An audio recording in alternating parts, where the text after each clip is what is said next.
கத்தி எதுக்கு? கத்தி வெட்ட. ஐயோ கடவுளே, இது கத்தி தேவையில்ல. அம்மா மம்டி எடுத்துவாமா. மம்டியா?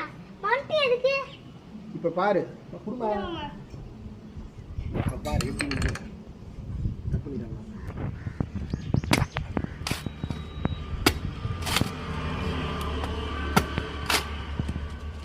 இது ஒரு நிமிஷம் வேலை தான். இதுக்கு போய் கத்தின்றது. ஆமாங்க, இந்த மாதிரி உரிக்கிறதால ரொம்பவே ஈஸியாக இருக்கும். எனக்கு இது என் நண்பர் ஒருத்தர் வந்து சொல்லியிருந்தார்.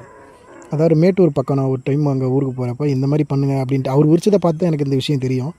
அதிலேருந்து நான் இப்படி தான் ட்ரை பண்ணிகிட்ருக்கேன். உண்மையாகவே ரொம்ப ஈஸியாக தான் இருக்குது. நீங்களுமே கஷ்டப்படாமல் உரிக்கணும் அப்படின்னு நினச்சிங்கன்னா இந்த மாதிரி ட்ரை பண்ணிங்க.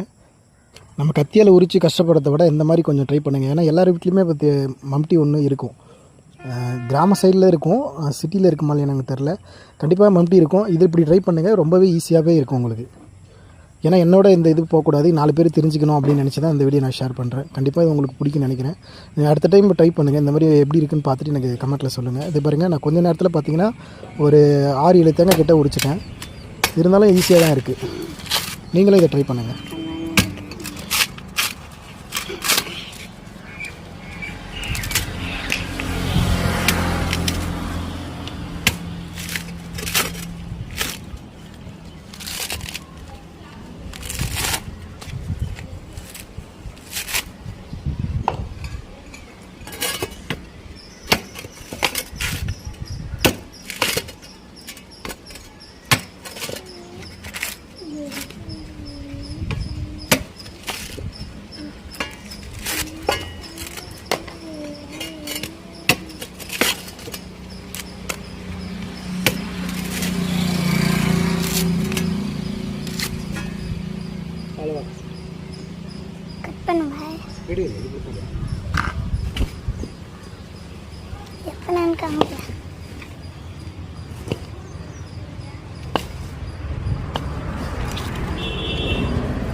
இப்போ தெரியுதா எதுக்கு அது மம்டி கட்டினேன்?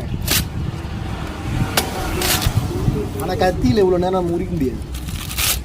இது ஈஸியாகவும் இருக்கும், நமக்கு கை வலிக்காது. எத்தனை பேருக்கு இந்த மாதிரி உரிச்சு கமெண்ட் பண்ணுவோம். ஈஸியாக இருக்கும். இது மாதிரி கத்தியால் ஊற்றி கஷ்டப்பட்டு இருந்தீங்கன்னா கண்டிப்பாக நெக்ஸ்ட் டைம் வந்து இந்த மாதிரி ட்ரை பண்ணி பாருங்கள். கொஞ்சம் ஈஸியாக இருக்கும் உங்களுக்கு. ஓகே, பாய்.